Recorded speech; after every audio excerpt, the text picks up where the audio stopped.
Chapter 8 of Mary's Grammar. Conjunctions.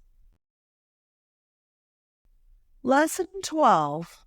Conjunctions are words that have not much meaning in themselves, but serve the purpose of joining words or parts of sentences together.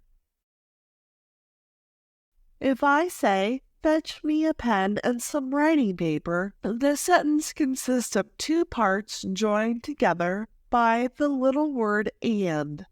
"Oh, yes, I understand," said Mary. The first part of the sentence is, "Fetch me a pen," and the second part, "some writing paper." And the little word "and" joins them both together, and so it is called a conjunction. "Now, Mamma, let me try to think of a sentence." Then, after a pause, she said, "I will fetch my doll and her cradle." And then she suddenly exclaimed, "Why, Mamma, how very like conjunctions are to prepositions!" You know that a preposition shows the relation between two nouns, and the conjunction "and" does just the same thing, for it shows the relation between pen and paper and between my doll and her cradle. No, Mary, it joins the words, but it does not show how they are related to each other. When I say bring me a pen and some writing paper, I mean nothing more than that you should bring me those two things. But I do not point out any connection between them. "Oh, but you know, Mamma, I must think that you're going to write." And then I am sure that there is a great connection between the pen and the paper. "You may think what you please, my dear," said her mother, smiling, "but there is no relationship between them pointed out by the little word "and." If I had said, "Bring me my pen on the writing paper," or "in the writing paper," that would show a connection, for the pen would be placed in or on the paper. "Oh, yes," said Mary, "and if I said, 'I will fetch my doll in her cradle,' instead of 'and her cradle,' I should say a preposition instead of a conjunction." "Besides," said her mother, "and is not only used to join nouns together, but any two parts of a sentence whatever. Thus I may say, 'Bring your book and come and read.' There is the noun book in the first part of the sentence, and the latter part consists of two verbs. And there are two conjunctions, Mamma, for the two verbs are also joined by "and." Yes, you know I told you that conjunctions served to join words as well as sentences together. But we have talked a great deal about the word "and," Mary, without mentioning any other conjunction. You may play with your doll if you please.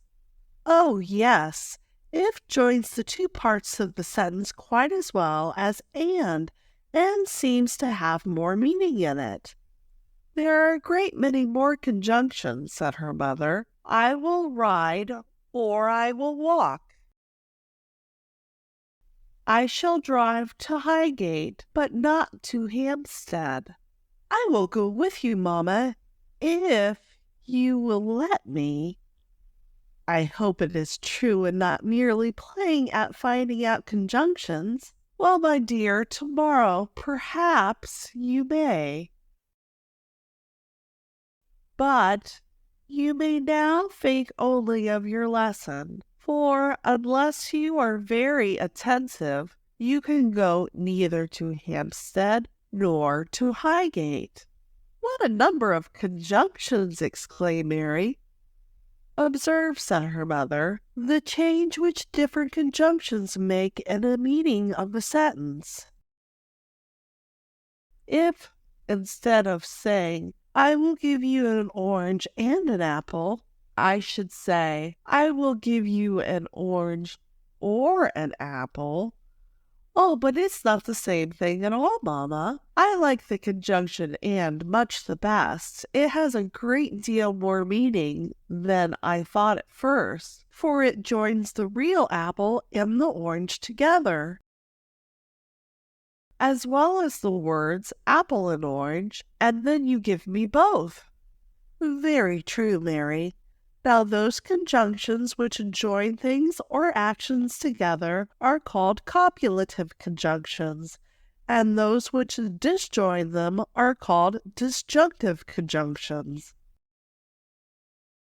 Oh dear, what long words! Exclaimed Mary. When I say you may either ride or walk, what sort of conjunction is either? Disjunctive, said Mary, because it disjoins walking and riding, for it means that you will do one or the other, but not both. But how can a conjunction both join and disjoin things at the same time, Mamma?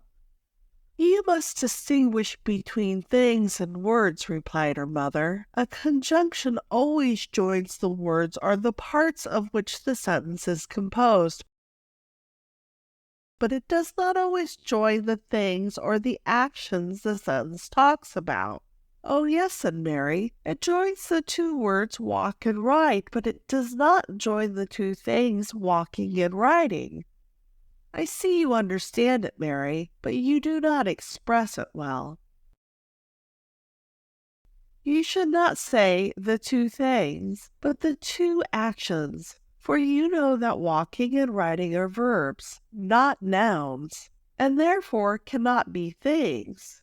Yes, said Mary, they are actions, and an action means doing the verb. Now, let me find out some disjunctive conjunctions. Sophie will neither eat nor drink. Those are disjunctive conjunctions. But if I say she both eats and drinks, the conjunction and is copulative because it joins the actions eating and drinking, as well as the words eat and drink. Very well, or you might say, Sophie will eat as well as drink. I think we now may take leave of conjunctions and proceed to interjections.